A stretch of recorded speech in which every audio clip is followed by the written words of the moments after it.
Yes, as probably you heard, if you're okay with that, we will record the session so that other participants who register to this workshop will be able to see it. I hope that you're all okay with that. Again, this is our second online workshop dedicated to the semiconductors. This one as well is co-organized by the Ministry of Economic Development and Technology and the Slovenian Business and Research Association, which is the only Slovenian liaison office here in Brussels. Yes, just remember that the ministry was renamed recently, and it is now the Ministry of the Economy, Tourism and Sports. To be exact, my name is still the same. It's Viktor Kovacic, and I work for the SBRA as an EU policy and project advisor, and I will be the moderator of today's workshop. Before I briefly describe the agenda and to present you with the speakers, allow me to provide you with some short housekeeping rules. So the language used will be English. During the workshop, you can drop your questions in the chat box. It can be also in Slovene or English as you prefer. And we will collect them and raise them during the Q&A part of the workshop. There'll be a Q&A session, which will come after the presentation of our guests from the European Commission. And you will have an opportunity to raise questions directly, whether to the ministry or to the European Commission representatives. You just press the raising hand icon, you switch on the microphone. I believe that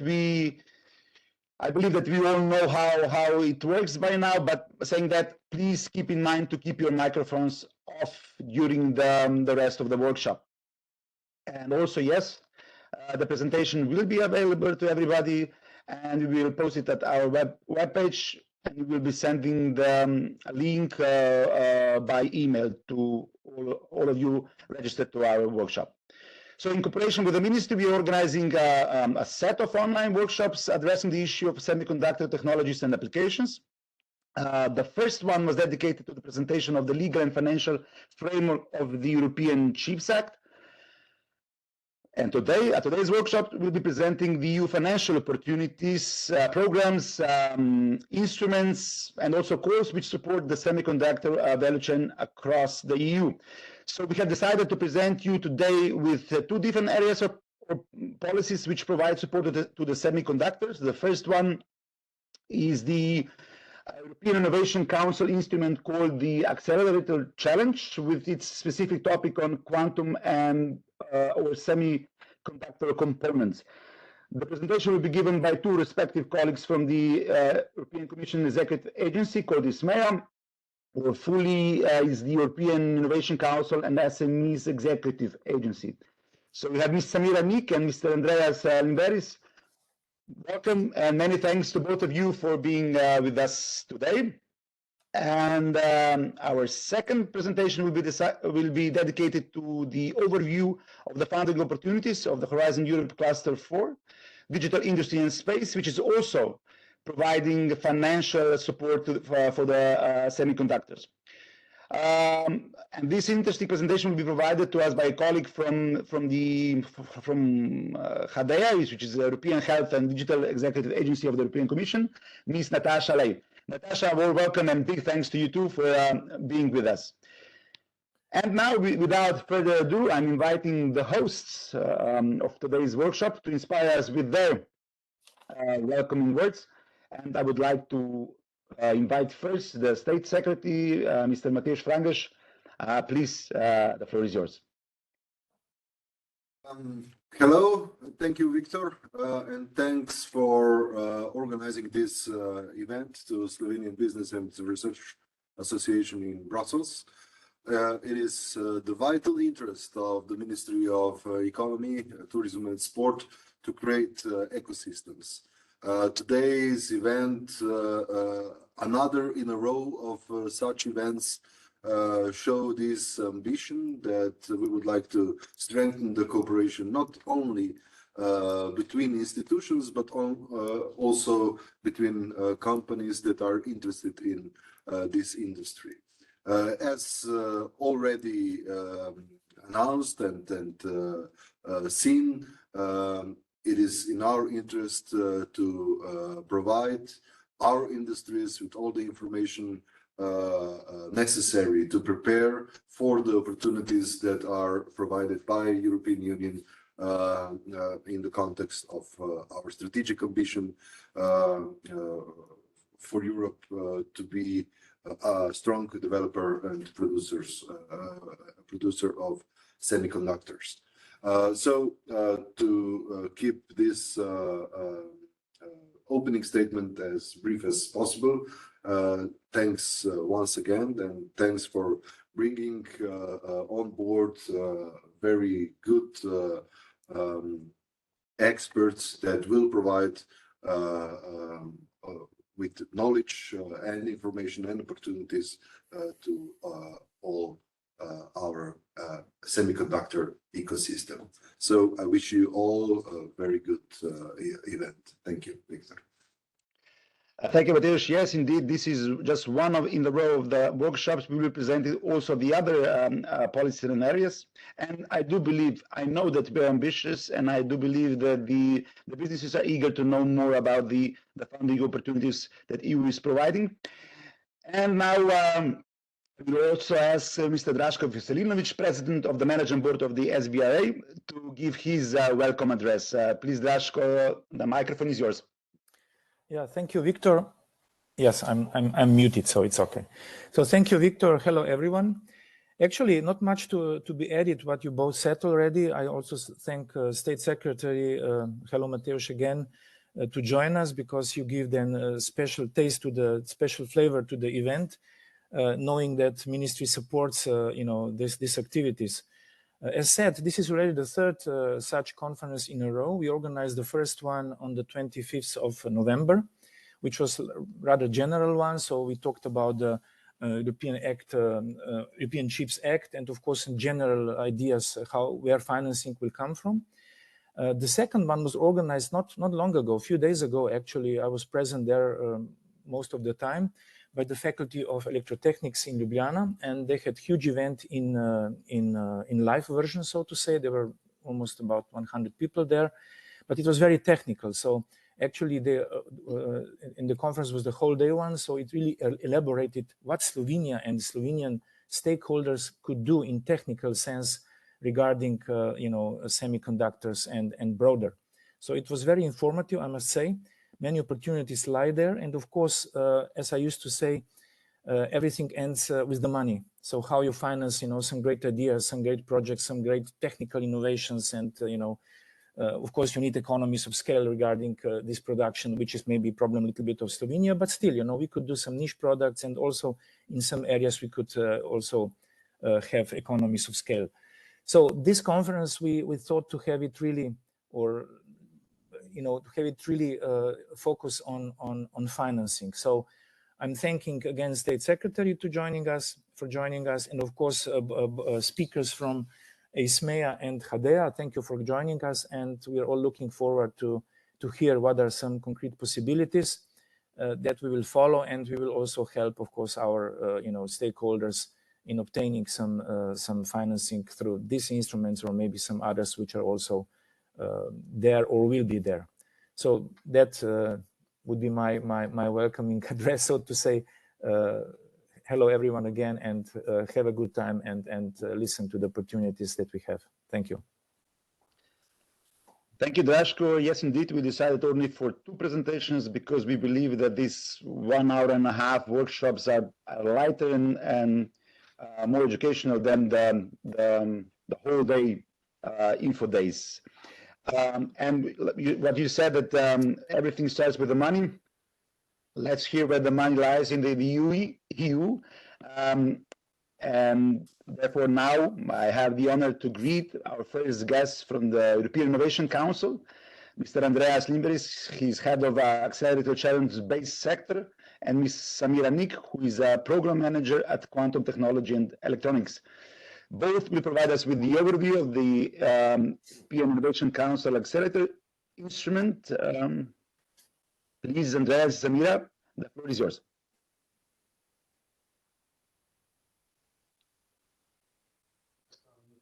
Andreas, can you unmute yourself, please?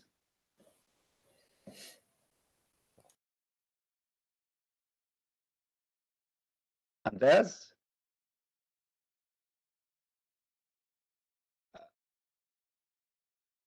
Samira, can you jump in or?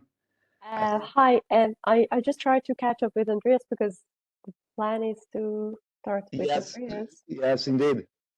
Okay, I'm I here. think it works now. Sorry. Perfect, Andreas. Good morning. So I apologize. morning. I'm working from home and I have one big screen, one small screen, but which are linked together, so I can see the. I don't have the flexibility as I would have in the office to play with my windows. So, can you see me? Maybe I know my microphone is unmuted, but do you see me? I'm not sure. We cannot see you, but we hear you clear. So I Okay. think, and we also see the presentation, so you can just start with the presentation, please. I will start my presentation. Good morning, and thank you very much for the invitation. Yeah, so I will give a short overview of the EIC program, but in particular of the EIC Accelerator. And we'll focus with Samira, who is our program manager on quantum computing and electronics, on the challenge for 2023 of the accelerator on emerging semiconductor and quantum technology components.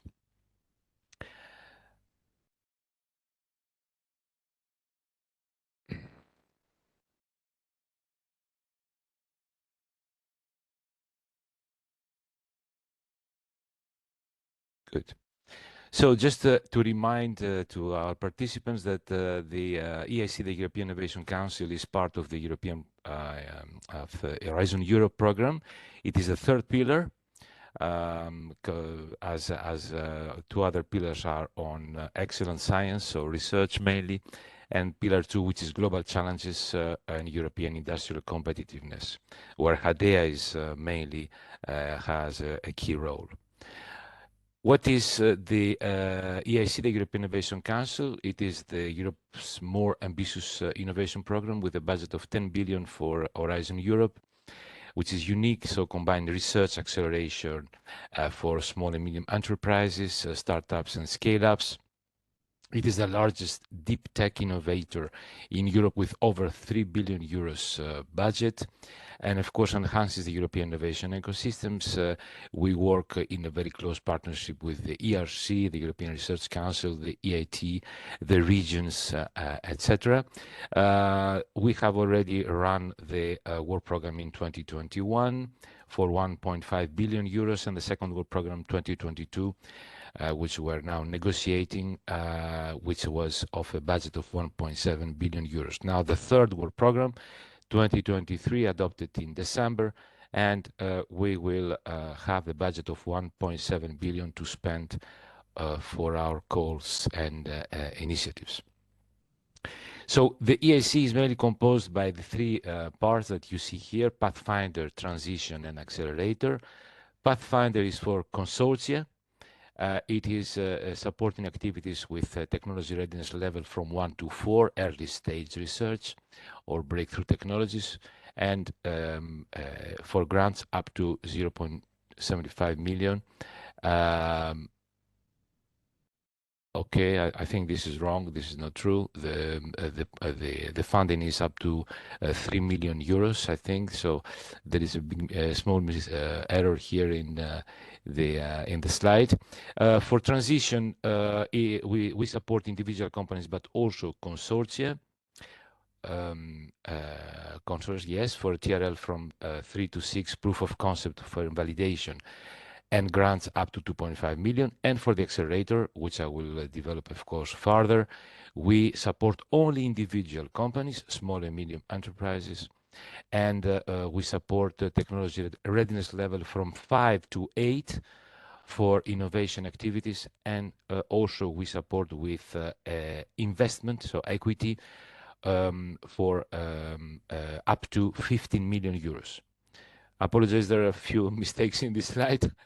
I will have to correct for the next time. So this EIC program, it is not only, of course, Pathfinder, Transition, or Accelerator.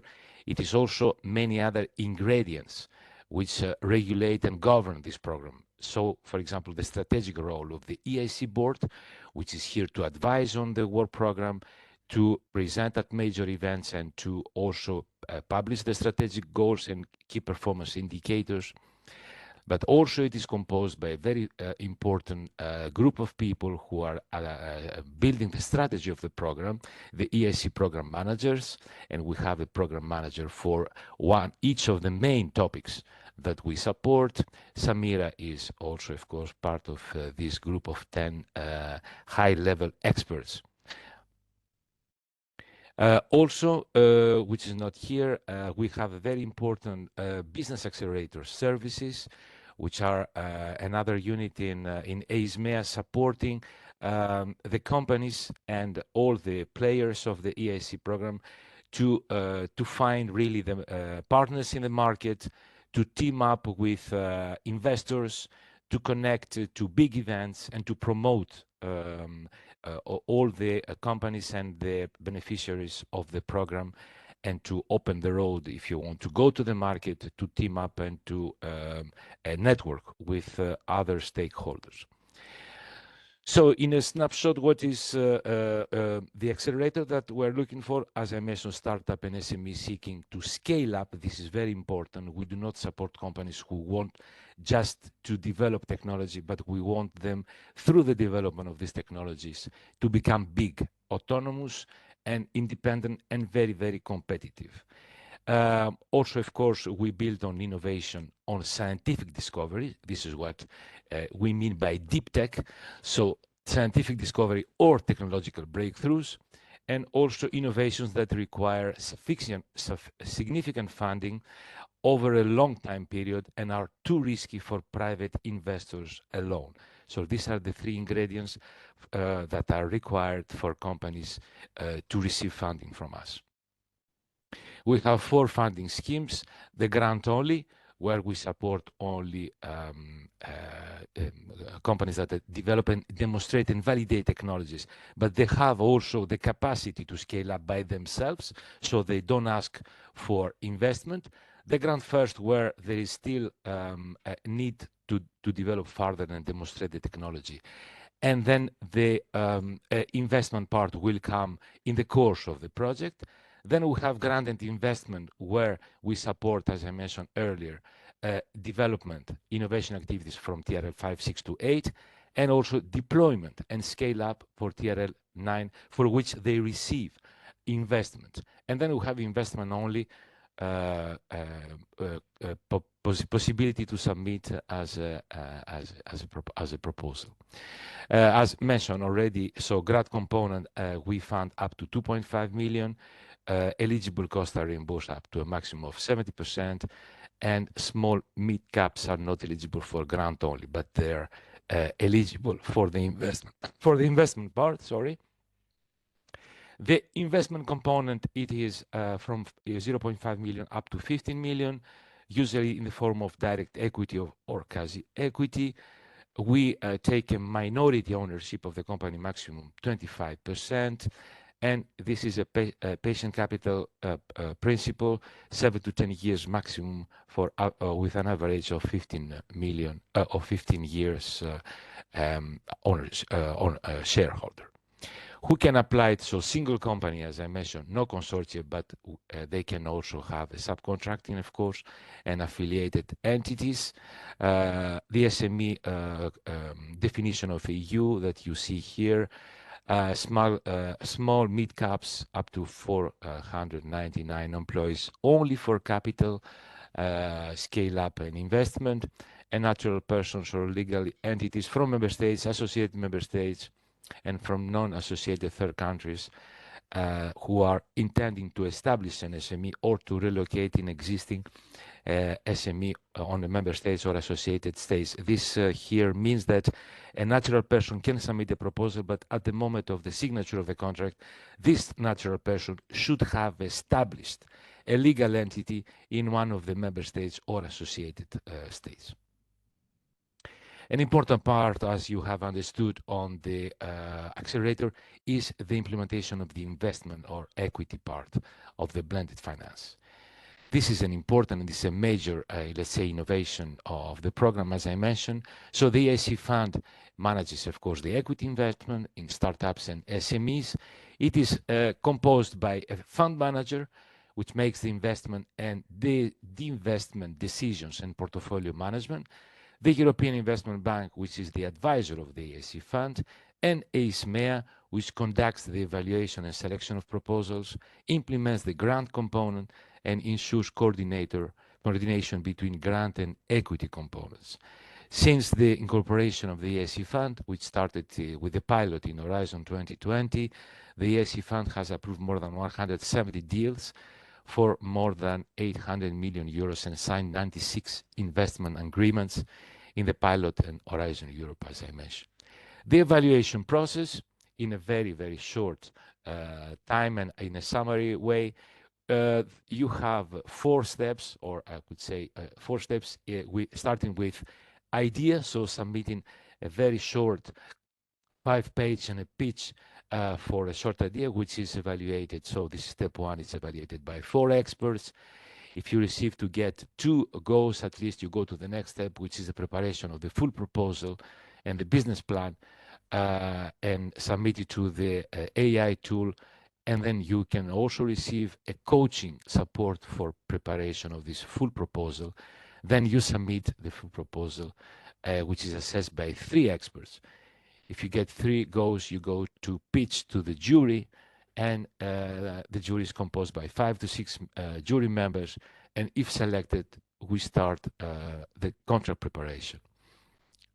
And here you have all the links, how to apply, what is the work program, how to support the applicants, and also funding and tenders opportunities. Just an overview of Horizon Europe Pilot 2020, what has already been supported from our unit. Currently, we are negotiating, or we've already signed 214 contracts in Horizon Europe, 230 running projects from H2020, and many applications submitted in 21 thousands of applications, and 21, 22 and projects signed and submitted. Accelerator implementation impact so far incentivized over 10 billion euros through follow-up investments and to companies, combined evaluation of 40 billion, including 12 unicorns and 112 centers, so companies valued for more than 100 million euros, and 20% of funding for women-led companies, which is a very important policy in Europe.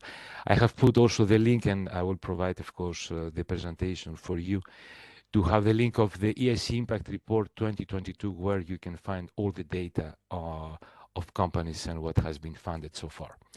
If you are selected for funding, you will have to go through this negotiation and launch of the technical due diligence, contract signature, pre-finance, first pre-financing when the project starts, progress meeting, second pre-financing, progress meeting, final review, and payment of the balance. Just to mention that the preparation of your application can also go through your national contact point and SBRA, of course, who is there to support all applicants and ideas to make their proposal better, of course. These are the main calls for 2023. Open and challenges. As you know, or you might not know, but to remind that, or to inform that we have an open call where you can submit proposals, the short proposals. No, the open comment. Okay, so we have a submission for the first step the whole year, so there is no deadline. For full proposals, there are cutoffs, and you see here the cutoffs for the open: January, March, June, and October, and the cutoffs for the challenges: March, June, October. The amount that is kept for the funding, for the accelerator, for the Pathfinder, and for the transition. So you have the same schemes, open and challenges, for the 3 of them, with the budget and the deadlines. These are the challenges for the 3 schemes, for Pathfinder, for transition, and for accelerator. Samira will mention about the digital challenges for the three of them. Just to remind that these are the challenges for 2023 for the accelerator, and the budget that is indicatively put next to each challenge, 7 challenges, and the budget, indicative budget for the open part and for the challenge part for the accelerator. I think that's all for me. I'll pass the floor to Samira now to detail a little bit more the challenge on the quantum and electronics, but also for other digital challenges for Pathfinder and transition. Samira, the floor is yours. Thank you, Andreas, and thanks a lot for having me here. I would like to very briefly tell you about the digital challenges that we have this year in our work program. As Andreas mentioned, we have quite a big budget for digital this year. So we have all kind of programs. We have the Pathfinder, which is an early stage, and then we have transition and the accelerator. Because the Pathfinder and transition are not under my responsibilities, I explain them very briefly so that you know that there is such a possibility to apply for these topics. The first one, the responsible electronics, is a Pathfinder. As you know, it's all about sustainability now, and as a part of the big Green Deal and also the circular economy, we are really looking forward to reduce the heavily environmental affecting in the, hazardous materials, and this is why we are focusing on semiconductors and electronics, because this industry is also very much having a big footprint on the environment, and we are focusing on reducing the number of hazardous materials that are used in this process, and also hoping to reduce European dependency on the critical raw materials which we have to find from the other parts of the globe. So the main aim of this challenge is to create opportunities for discovery of new environmental friendly electronic materials to reduce the environmental impact.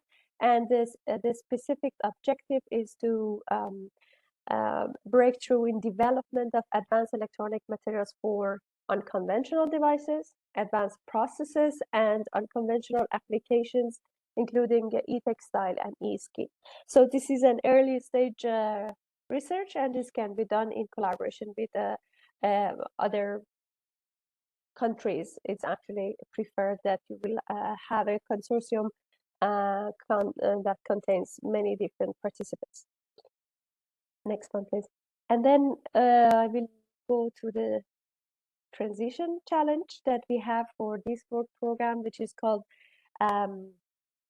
frequency combat chips level. This is actually, as you know, frequency comms has been around for quite a while now, but there is a lot of basic research. There are some proof of concepts, but now we really need to put them to the next stage and bring them closer to the market. This is why this challenge has been identified to help the European startups or research groups that already have some development in this area to bring it to the next level, to make sure that it can be used in different fields that are really let's say expanding in different like in automotives, even in quantum applications, and many other topics that is very important. I just encourage you to check the details in our work program. So I would like to, before going to the details of this work program, quantum activities, I would like to give you a little bit of flavor what we're doing in EIC on quantum technology area. So if we can go to, thank you. So this is just an overview of the type of projects that we have in EIC for quantum projects. So as you can see, we already have all 3 instruments. They already have quite many projects. We are covering all pillars of quantum technology: sensors, computers, simulations, communication, and also the enabling technologies that are needed for running these technologies. And for Pathfinder, we currently have 54 projects. For transition, we have 11. And the reason that we have less for transition is because transition has a specific criteria to be able to apply. You should have already been involved in a European project before. And for accelerator, we have 24 really outstanding startups that are working on different fields. And as you can see, computing is one of the strongest assets of the European startups.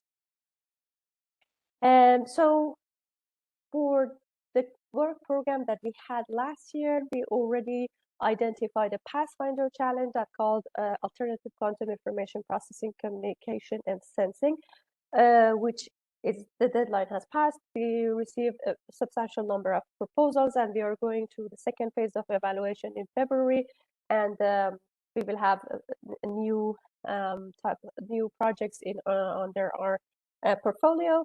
And just as Andreas mentioned, this is a deadline that is passed, and this year we have accelerators, but you always have the opportunity to apply for all instruments, Pathfinder, Transition, Accelerator in the open scheme with the topics that are not covered in our challenges.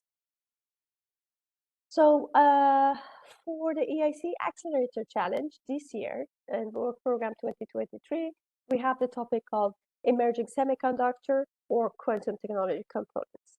And as you know, the CHIPS Act is really focusing on improving the European sovereignty in semiconductor industry, but at the same time, quantum technology is really entangled with semiconductors. They are the building blocks of quantum technology. So European Innovation Council, EIC, has a 300 million euros mandate to spend for the CHIPS Act, and this is why we dedicated 100 million of that this year to these two topics. So the specific condition for that is that you should be SME or startup in Europe that are working with these technologies. You are a member state, and you can have 2.5 million grant, up to 15 million equity.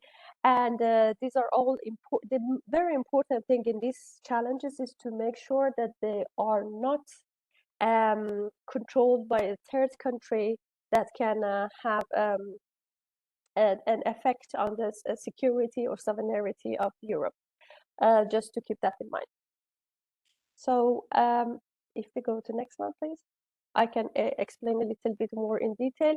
Yeah, I already mentioned that we have 100 million. So the plan is to spend at least 30 million of the budget for each of the topics. And then the rest, if there is something left, it will be allocated based on the function of the successful submissions. So I give you a little bit more detail about the quantum components that we have in mind. So the focus of this accelerator challenge is to fostering the innovation in the area of quantum information processing components. So as you know, in Europe, we have a lot of really good research and science that is happening in quantum. Quantum was born in Europe, but still we are lacking behind for bringing quantum, let's say, breakthrough innovations to the market. And the point why they're lacking is because this is a very expensive industry, and most of the startups are struggling with getting the enough financial support to go to the next stage. And this is why we focused on this topic to make sure that we are enabling the European companies to stay in Europe and to bring their products to the market. So the focus of this topic is on 3 different points. The first one is fault-tolerant quantum computing hardware components. As you know, quantum computing has attracted a lot of investments already in the governments at national level and European level, and also, of course, the other sides of the globe are really investing in it. But at the same time, it's not enough. And we really need to support the small companies to grow and to go to the next level. And the other point is what we already have now, the solutions that are offered by different companies doesn't seem to be really coming to a good solution in the coming few coming like the 5 or 10 years. So we have to look for new ideas to make sure that we build the quantum computers that are really functioning, and they are also scalable. So what we are looking specifically is to improve the performance of quantum computers, to have novel types of qubits that are densely integrated with control systems, because the control systems, as you can see in this image, are really complicated and dense, and the connections and the energy that is consumed is a big problem. And also scaling to tens of thousands of qubits, because if we want to do all these promised super fast calculations by the quantum computers, we need really high number of qubits that are stable, and they are not noisy, and so on. So these are the focuses that the points that we really want to focus on this call.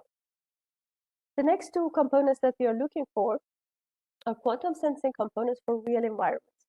Especially Europe has been really good in quantum sensors, but all the topics, the innovations that were presented, they're all functioning and applied in lab environment, in fully controlled environments.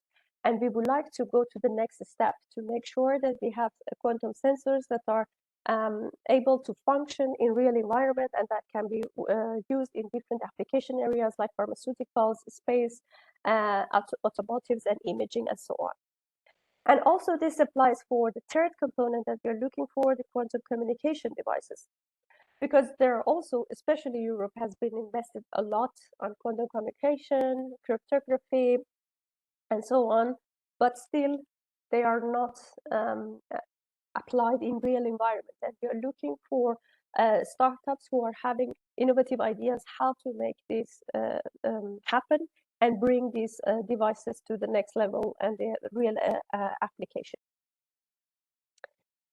The second part of this call is focusing on semiconductor components. We all know about the chips crisis, and you heard also about the important initiatives that are happening in Europe for improving the semiconductor industry and reducing the dependency of Europe on the other parts of the globe for this.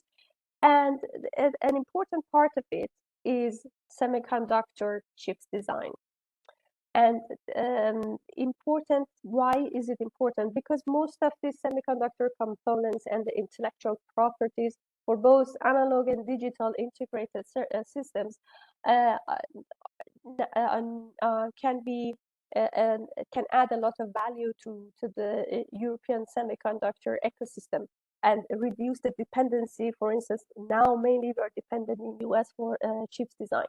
So to reduce that, we are focusing on this topic, and we hope to improve this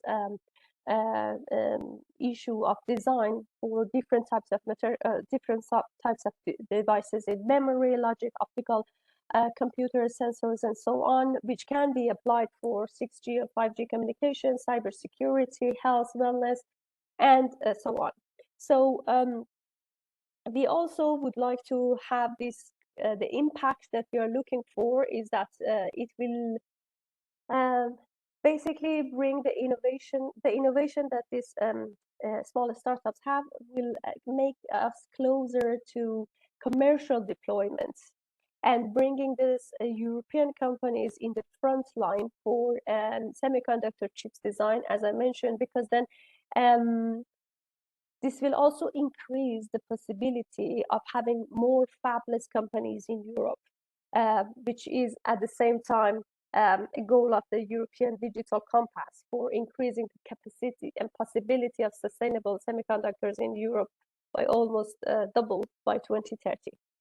And by that, I would like to thank you. Thank you very much, Samira. So this ends our presentation, and I'm here. So we are open to your questions, and thank you very much. We cannot hear you, Victor. I cannot hear you. Yeah, I forgot to unmute myself. Sorry. Sorry. So thank you, Samira. Thank you, Andreas, for this clear comprehensive but very transparent presentation of the instrument.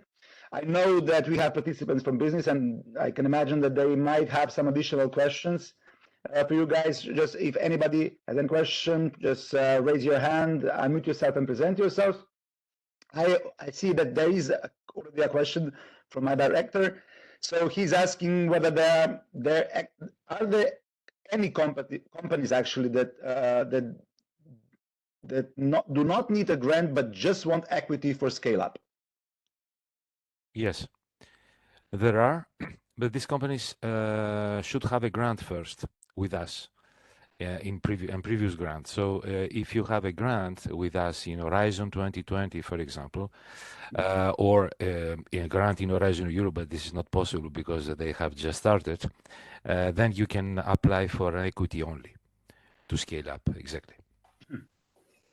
So, but Thank I you. can imagine that Thank you, because yeah, it was kind of logical question during your presentation, and thanks for answering. But actually, they got a grant, right? So they have a grant, and then they can ask just for equity. So that's the point. Yeah. Thank you. Thank you. Yes. I would have one question, because the thing is, I know that there's R&D institutions are also among the participants, and I know that the accelerator instrument is dedicated for the SMEs only, so SMEs and startups are eligible. But in case you tick all the other boxes about the amazing invention, that needs the long-term investments, and it's very risky for the normal banking system, can they R&D institution, do they have to be SMEs before they apply for the accelerator? So they can do it afterward. They receive the financing is approved by the EC. If you are a public institution, or let's say a research center, or a university, you cannot apply for the accelerator. But we see very often spin-offs from universities, spin-offs from research centers. And these spin-offs are startups, spin-offs, SMEs, so they can apply, but not the university, but the spin-off of the university. It's clear, but the thing is, the spin-off, do they have to be an SME before they apply? Yeah, yes. I mean, Yes. SME, yes. Spin-off is an SME by definition. So, Yes. of course, as I mentioned, you can be a physical person submitting a proposal, even evaluated with your idea, with your full proposal. But then at the moment of the contract signature, you have to have a legal entity. So this legal entity, as SME, as startup, should exist at the moment of the signature. But your idea can already be submitted and evaluated.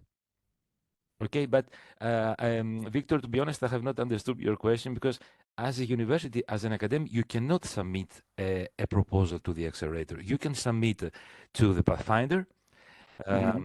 You can submit also to the transition, because you can submit as a consortium, transition and Pathfinder, but not to accelerator, because accelerator is only for small and medium enterprises. No, Andreas, understand. This is the question I had received when I was doing the presentation of the. Okay. No. There is a confusion in the question. That's why I'm asking. If you are a spin-off from a university, you can submit as a spin-off, but the university, as a legal entity, cannot submit to the accelerator. Okay, thank you. Thanks a lot. Are there any other questions from the audience? If not, we can move to our second presentation of the overview of the Horizon Europe Cluster 4 program, which is dedicated to digital industry and space, and to get to know more about its funding opportunities. So the presentation will be given by Natasha Ley. She's a deputy head of industry unit at the Executive Agency for Health and Digital. And please, Natasha, the floor is yours. Thank you. I will try to share my presentation. So, yes. Can you see it? Yes, perfect. Just if you can enlarge it. Yes. I will put it bigger as a slideshow. Exactly. Okay, perfect. Okay, thank you very much for the invitation to this workshop and for having us here today. I'm, as Victor said, representing HADEA. I work in the unit B3 that is in charge of the industry part of the cluster 4 that is for digital, industry and space.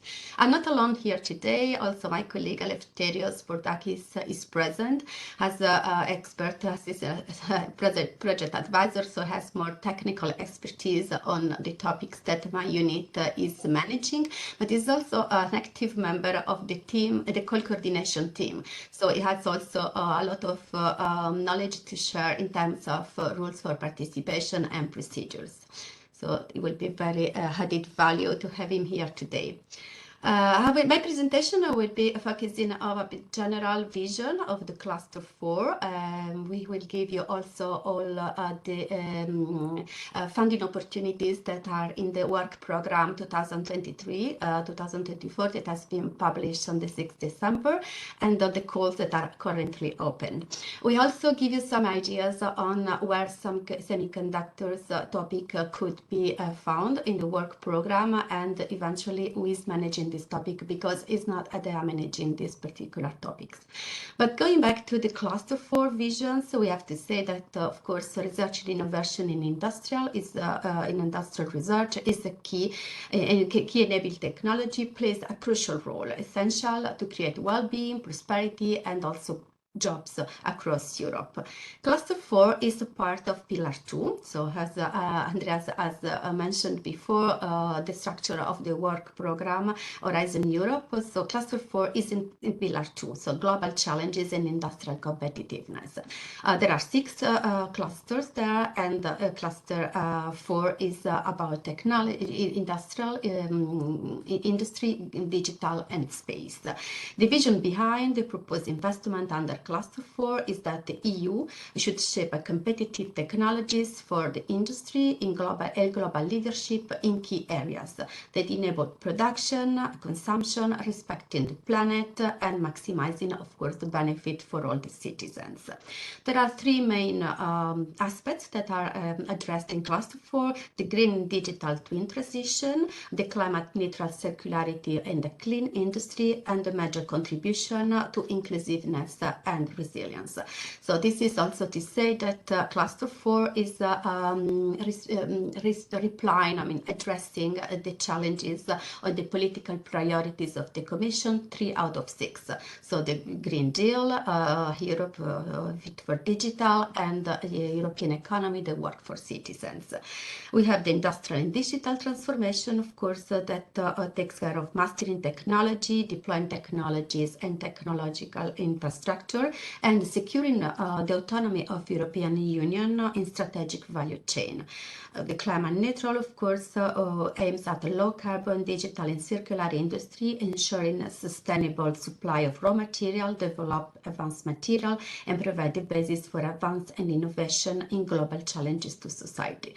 And of course, the human aspect is taken into account, the human-centered and ethical development of our industry, but also trying to reskill population or manual workers in the industry field to be able to take up the challenges of the new digital area.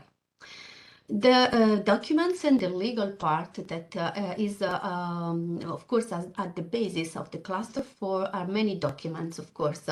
As I said, political priority as Green Deal, a Europe Fit for the Digital Age, and of course, the economy that works for people, but also the recovery plan for Europe that has been, of course, an essential part, the thinking after the COVID crisis, and more recently, of course, with the war that Russia has against Ukraine, and this is very important, and that's also shown the vulnerability of European industry and the dependence from third country in terms of energy and also raw materials and many other elements. So it is very important that Europe should regain this kind of autonomy and independence.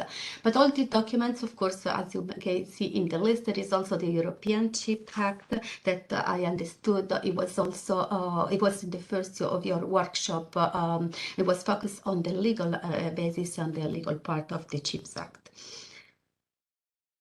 The cluster 4 structure, how we come to the cluster 4. So I said already that the basis are the European Commission policy priorities, but of course there is then the strategic plan. The strategic plan has a duration of 4 years, has been adopted for a period of 2021-2024, and has been created, co-designed and drafted involving member states, European Parliament, stakeholders, and public at large. So it means that there was a platform that was open, and a citizen could also make suggestions.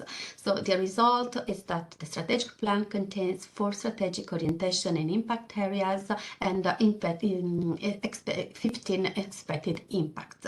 And of course, this is the basis on which our work program is drafted biannually. Cluster 4 directly supports 3 of the 4 key strategic orientations that are outlined on the strategic plan, promoting an open strategy by leading the development in digital, enabling emerging technology sector and value chain. Of course, making Europe the first digitally enabled, circular, climate neutral and sustainable economy, and creating a more resilient, inclusive and democratic European society. The cluster 4 is structured in 6 destinations. Each one of these destinations has dedicated goals. Destination 1 is the twin green and digital transition, so it's climate neutral, circular and digital production. Destination 2 is more aimed at the independence, autonomy and resilience of the European industry. Destination 3 is world leading data and computing technology. Destination 4 is more on emerging technology for competitiveness and fit for the Green Deal. Destination 5 is more at space industry and the application in data. And Destination 6 is a human-centered and ethical development and industrial technologies. I underlined the 1, 2 and 6 destination because my unit is managing calls on the 3 destinations. My unit and my department are part of ADEA. As we said, ADEA is the agency that implements Horizon Europe Cluster 4. ADEA is a very new agency that has been started working on April 2021 and is in charge of 2 clusters in Horizon Europe, also with other legacy programs, of course. One is managed by a department in charge of the health program, and my department, which is Department B, is involved in all the industrial, digital and space research. We have so far, so ADEA is managing the program in the sense of the implementation of the program, so managing the call, is evaluating the call, and also the portfolio of projects. But we have constant relationship with our parent DGs, providing them feedback to policy and inputs to create new calls in the future, new policies, with the business analysis of the projects, with needs, gaps, and areas where investment is needed. So this is really added value that we are managing the project and feeding out the policy with the parent DGs. And of course, we are managing also Horizon 2020 legacy programs for a total of still 2.68 billion euros to be spent on, and we are currently managing 407 projects. The current projects that we are managing in digital are 73 grants, so they are the result of the first 2 years of the Horizon Europe. In industry, we have 210 grants with a total of 1.36 billion euros, and space 46 grants. So it's a very large part of projects that we are managing in ADEA. Some of the calls are also managed by the parent DGs. That's why we are not all the funds on the cluster are allocated only to ADEA.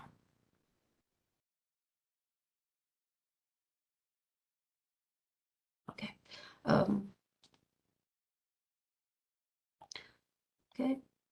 Yes, so our parent DGs, the ones that we are in contact for cluster 4 are RTD, DG Connect, DG Grow, and DG Defis. And the total budget for ADEA in Horizon Europe cluster 4 is 6.1 billion euros.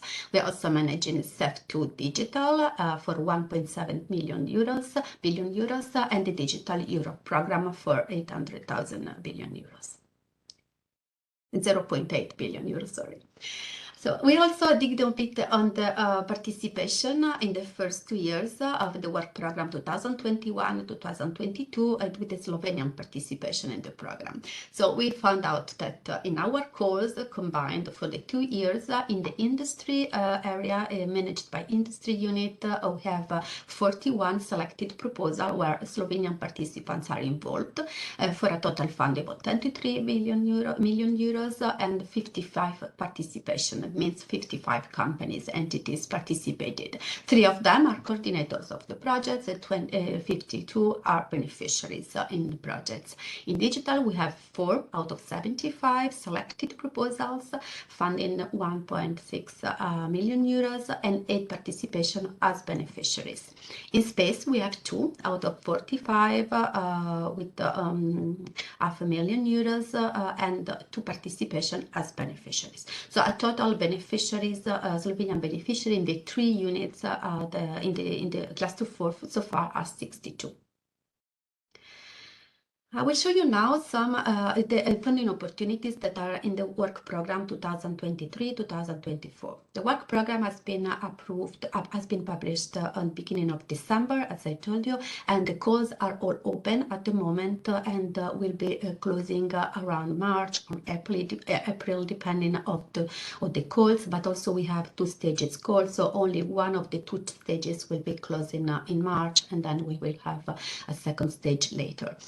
The work program is a very huge document of more than 400 pages, and the topics are very well described in the work programs by destination, and of course all the calls have several different topics.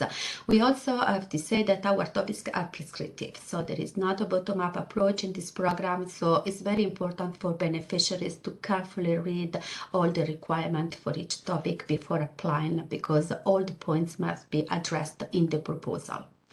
The calls that are open in 2023 are, there is a call for each of the destination, of course. So we have the space and data and emerging that are closing on 28 for space, 29 and 29 for data and the digital, and also for human on the 29th of March. So this is a single stage call. There are single stage call, and there is only 1 call per year. I didn't list all the topics because there are really many topics, but I can send Victor later all, because there was info day that has been recorded and available also in YouTube, and all the videos are available, and each specialist on each topic as colleagues, they are explaining all the details, and there are many topics, many hours of recording, but I can send all the video and the links to Victor in case he wants to distribute to the participants. We have then the twin transition and resilience. We have 2 different kind of calls. We have the single stage that is closing on the 20th of April. For twin transition, same for resilience. And then we have the 2 stages call. One is closing, and they are both closing the first stage on the 7th of March, and then we have the second stage that will be later in October this year.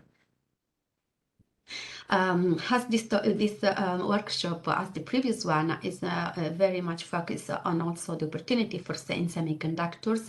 I also told Victor before this presentation that these topics are managed by the DG Connect. We found very dedicated topics in the work program, and I put the references here. So we have, for 2023, we have found 3 that are specifically dedicated. It doesn't mean that there might not be other topics in the work program, program that could be cross-cutting, and then some conductors could also be companies that are experts on the field that can apply, the type of projects that are more cross-cutting or more horizontally touching the topic. But these that I mentioned in here are really dedicated. So we have one that the topic in digital emerging. We have 111 and 143. 111 is a low TRL research in microelectronics and integration technology for industrial solution.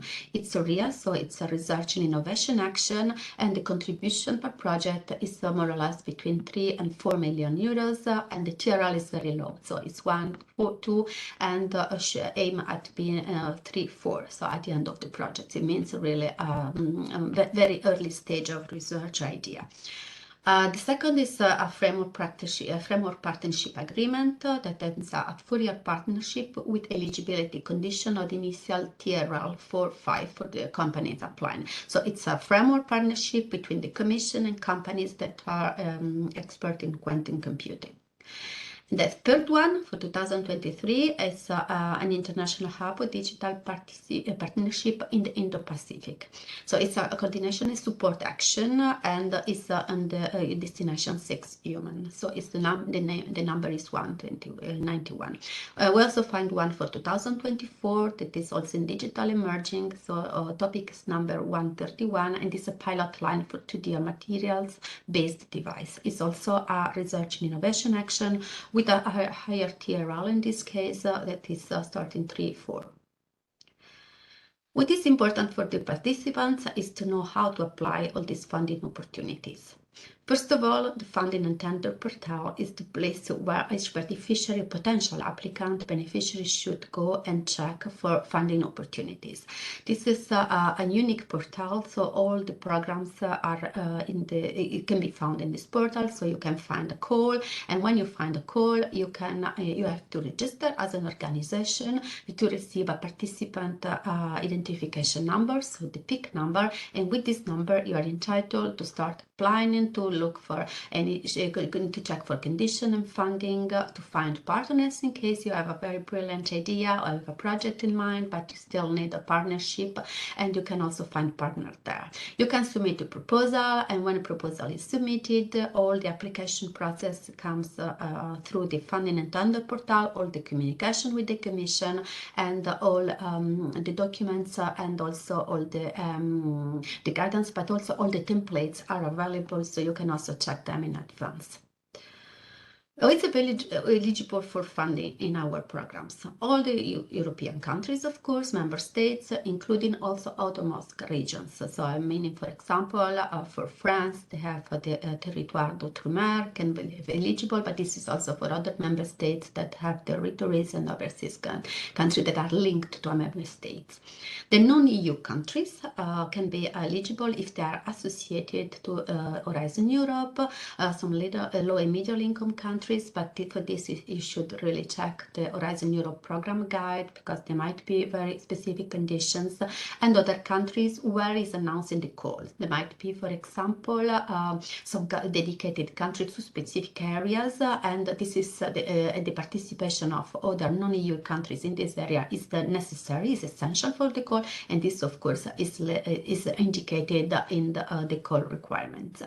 Specific cases, we have the affiliated entities that are established in countries that are eligible for funding, so it should be affiliated to one of the beneficiaries, the EU bodies, and international organizations under certain conditions. Of course, certainly the ones that are research organizations are eligible for funding. The other are not eligible unless it's differently requested in the call. We have also two other type of elements to take into account: the admissibility of the proposal and the eligibility.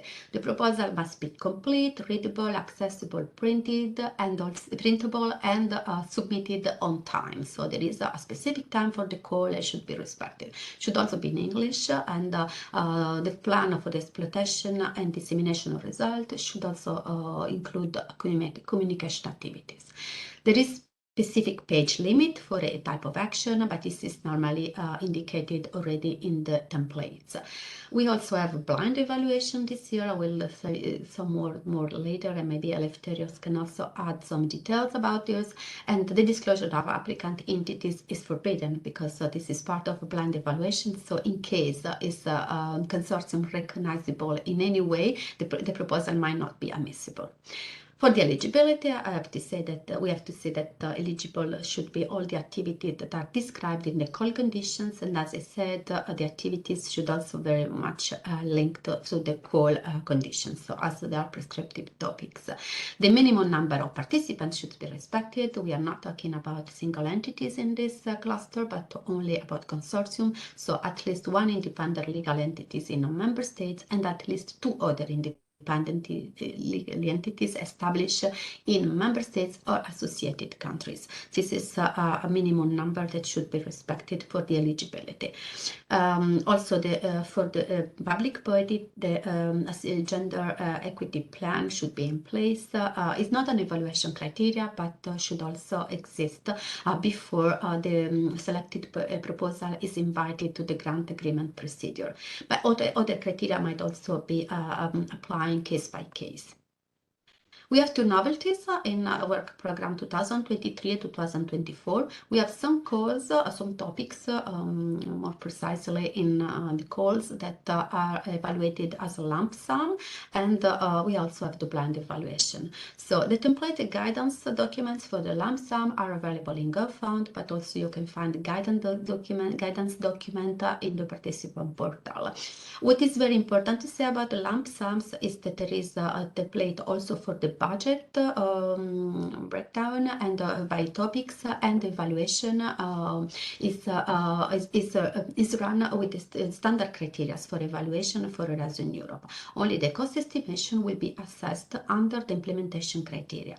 The expert should check that the cost estimation is reasonable and non-excessive, that the resources proposed at the split or lump sum allow completing all the activities that are in the proposal, and of course, if there is if an overestimation of cost is assessed by the evaluators, the score could be decreased for this criteria. Concerning the blind evaluation, it applies to the two stages call, only to the first stage of the call. But in the second stage, if the proposal will go to second stage, it's not necessary to be anonymous in terms of consortium members. So for the evaluation of lump sum, again, we have to use the standard proposal template, describe all the activities in each work package. Just important to say that the reimbursement of costs will be easier for sure for the Commission, but it will go by work package. So it means that unless the work package is completed, when the request of cost will be submitted, cannot be reimbursed. So all the work package activities should be completed and accepted by the Commission. So the estimates must be an approximation of the actual cost and meets the basic eligibility criteria of Erasmus Europe. There is an Excel template in the participant portal, so we'll help participants to detail a cost estimation before submitting the proposal. And the cost is to generate automatically a breakdown per work package and per participant. So there is a clear explanation in the funding and the portal documents. The evaluation is around 2 main criteria that apply to all calls, but for sure it depends if you are talking about research and innovation action or an innovation action. The meaning of each criteria could be the questions that the evaluator should reply to each criteria might be a bit different. Evaluation are adapted so to type of action as specified in the work program. So we have evaluation on excellent impact and implementation, quality and efficiency implementation, where the resources are assessed. Each criteria includes aspects to be taken into account. There is a template with the instruction and as topic requirement.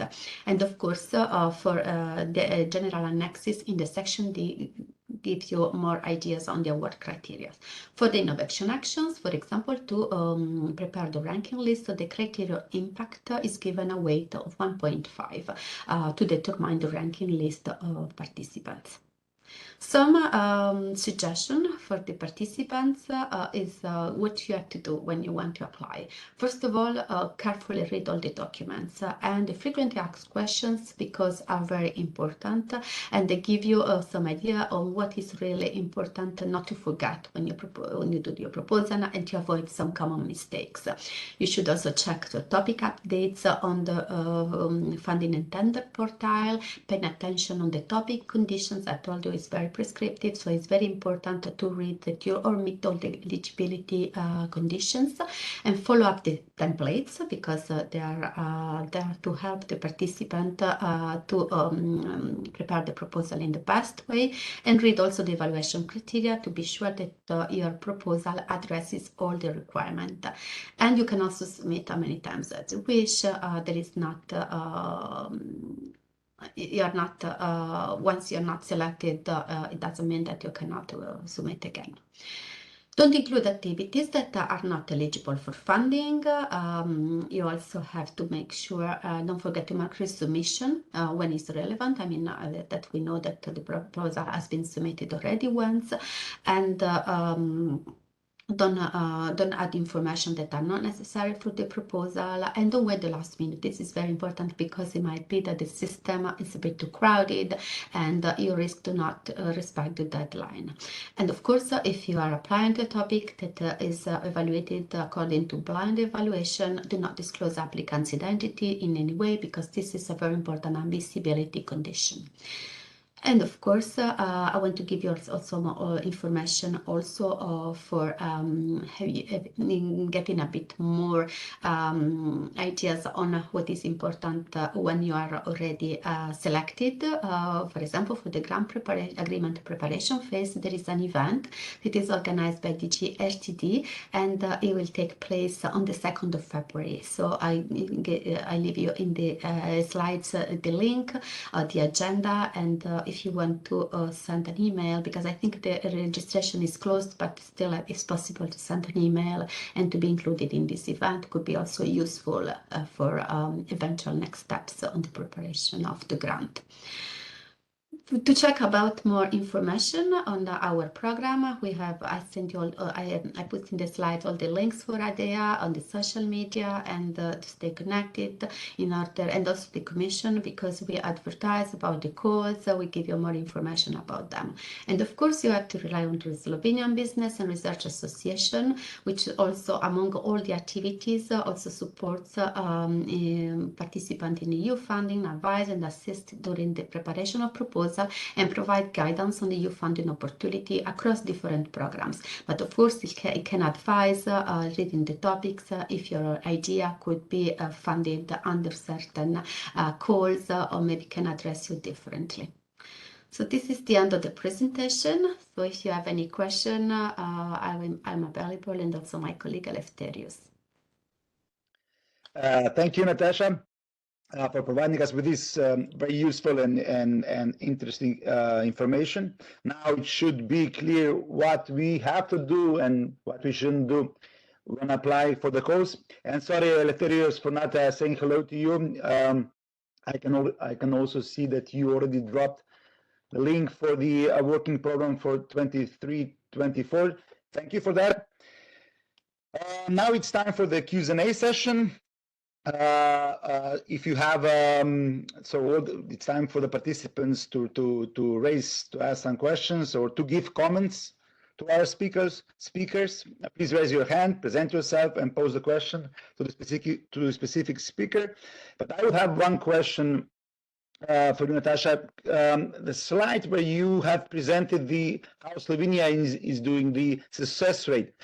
I just saw, I briefly calculated the success rate of Slovenia in terms of industry, applying for industry calls is 40 out of 200 something, which means 20%. That's very good. No, the success rate of 20% is good in terms of if you compare it with all EU calls. Or my question would be, how good is Slovenia doing in these terms? I have the impression I don't have a vision Yes. in front of me of all the member states, but I have the impression myself calculating that it's a very good result, especially in the industry part. You also have 3 projects where Slovenian beneficiaries are coordinators.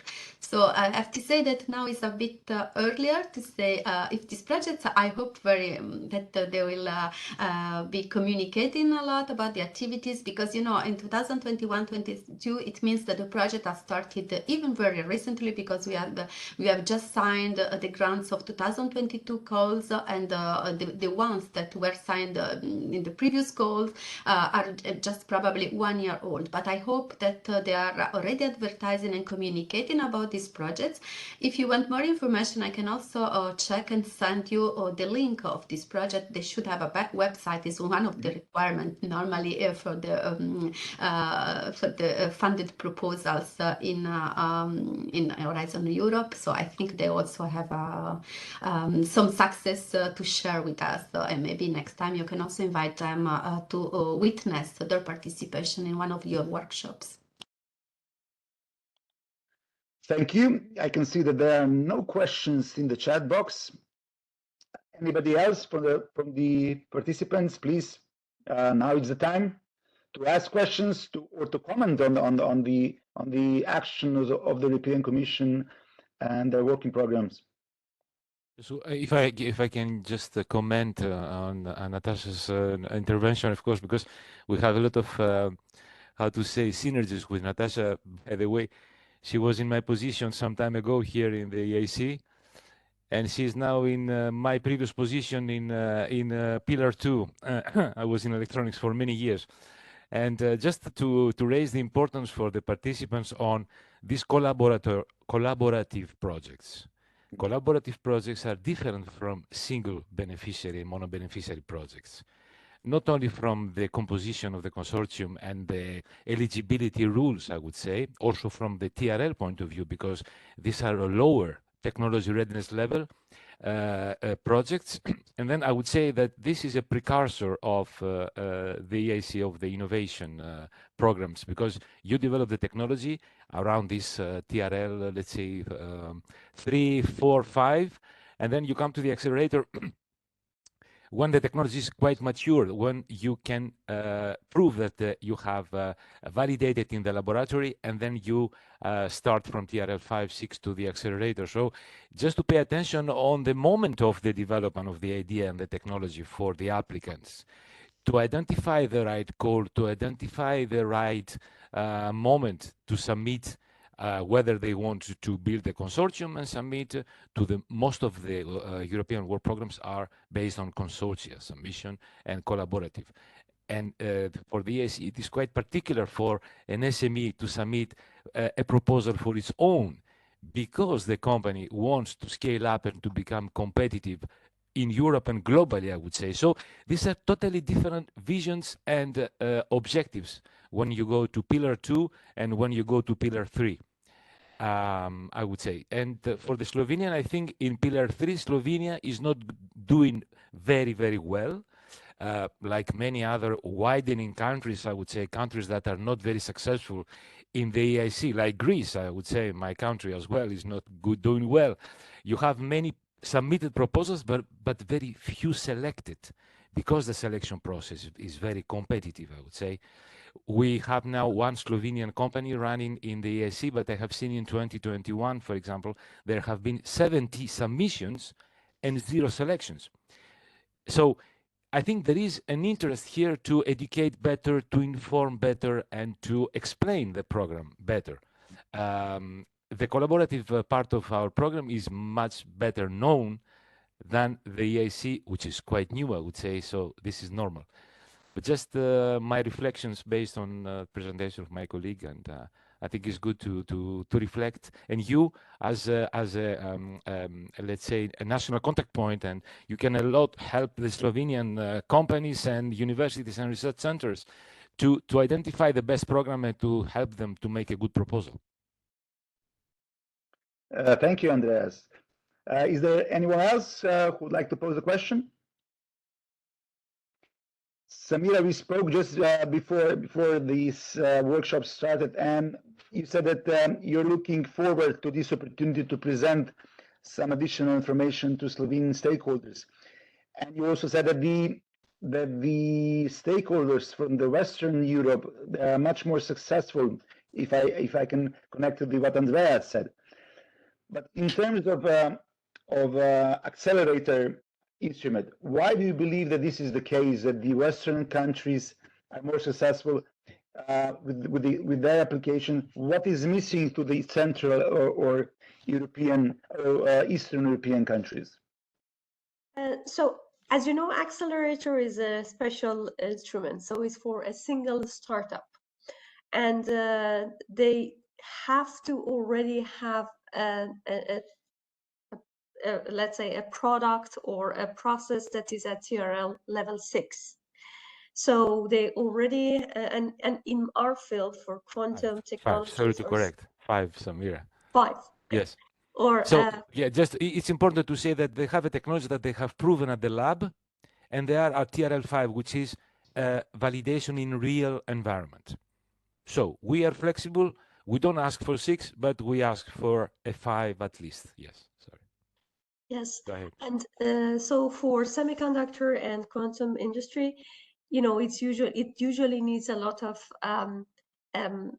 access to, at least access to RTOs, or having their own lab, and having access or their own fabrication, and this is what is more maybe available or easily accessible in Western Europe than maybe Eastern Europe, because the infrastructure is not maybe that it hasn't been financed for a few years, and they are not that advanced. That I think that is the main characteristic. But at the same time, as I mentioned to you before, I don't think this should be a blocking issue, because there are many other things, like as I had in my presentation, let's say enabling technologies that we need, mainly, for instance, for software development, quantum algorithms, that all these, let's say, quantum computer startups or any kind of quantum technology would need to run their systems. And this can be a strength from countries that they don't have a lot of infrastructure. But at the same time, I think we should do bigger and better plans for letting the other countries also have access to, for instance, the RTOs in other parts of Europe. Thank you, Samira. We do have one question for Natasha. What, if any, is the cooperation of HADEA with the Industrial Association on Cluster 4 topics regarding the preparation of core topics, communicating the current topics, and also promoting partnerships for projects? Natasha? Yes, I don't know if Eleftherio would like to step in on this one. That would be great, because he so kindly joined us, so I think we should give him the floor as well.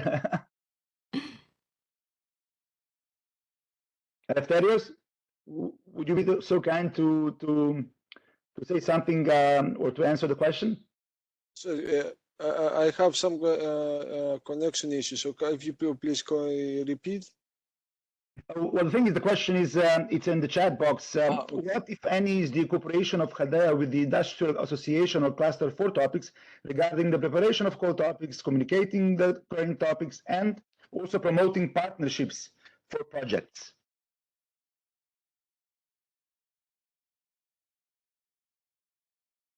So the industrial associations can be part of the partnerships. Our programs are part of public-private partnerships. We have the Made in Europe, which is more in industrialization and manufacturing. We have the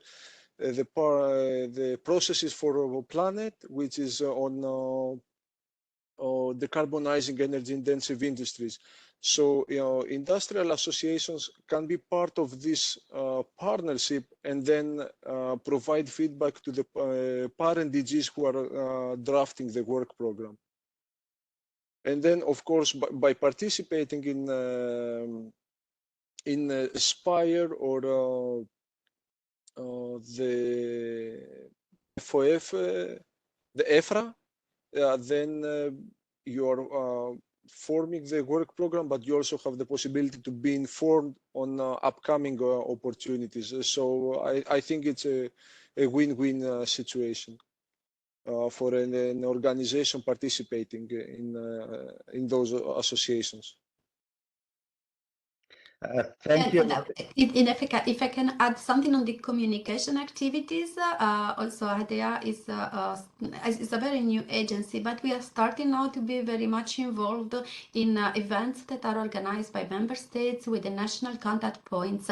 So we are trying to participate with giving all the details about the funding opportunities and to make participants aware, especially in countries where the participation still stays a bit low compared to the expectation of their governments. So they are a bit becoming a bit more active now, trying to solicit a bit more the institutions to participate, to bring also to select some companies that they can also act as ambassadors of the program, to try to make them aware that the opportunities exist and that they can apply for these opportunities.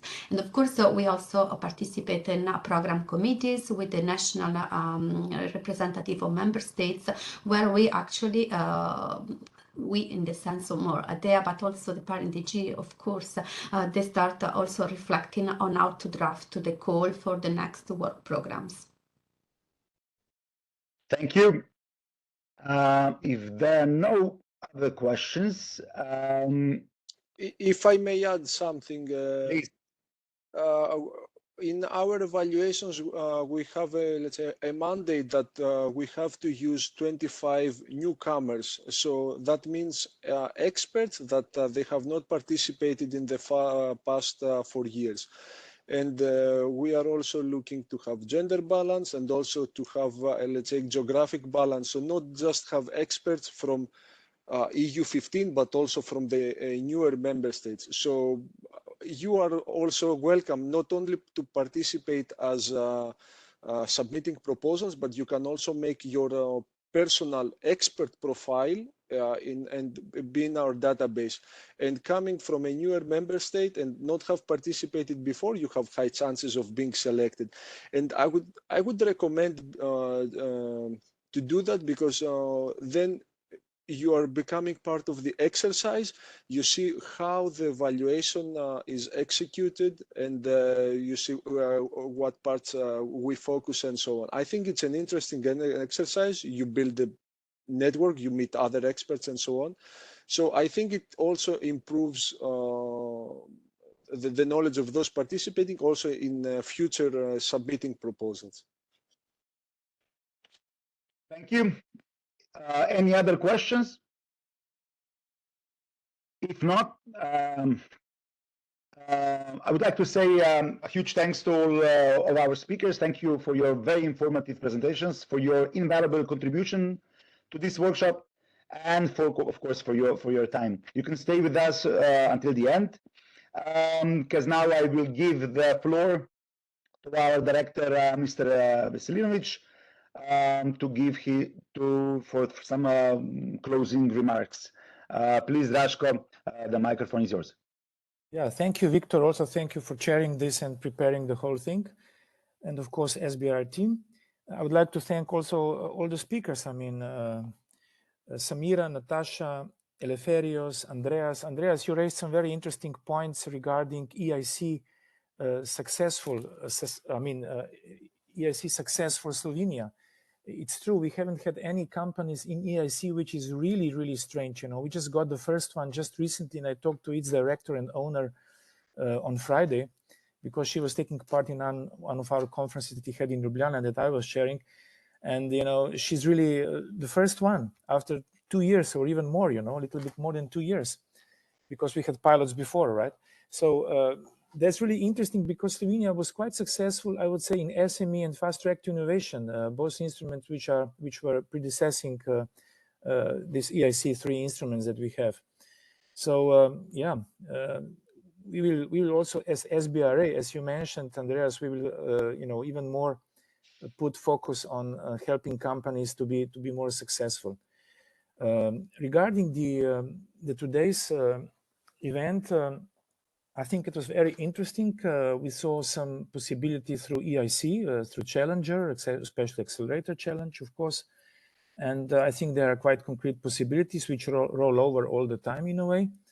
And of course, also we heard some broader possibilities through Hadea, and those who are, let's say, concretely focused on semiconductors and managed by DG Connect, right, as you mentioned, Natasha.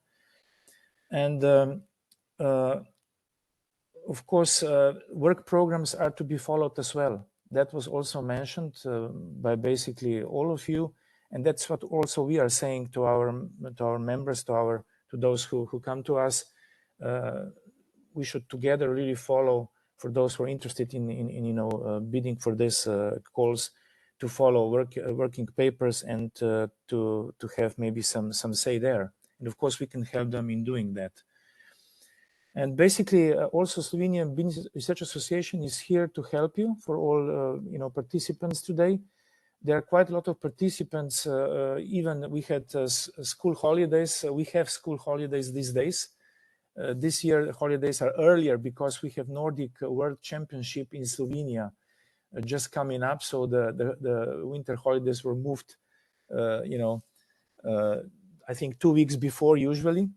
And but even on that fact, we have quite a lot of participants today. I'm sure they will contact us later on.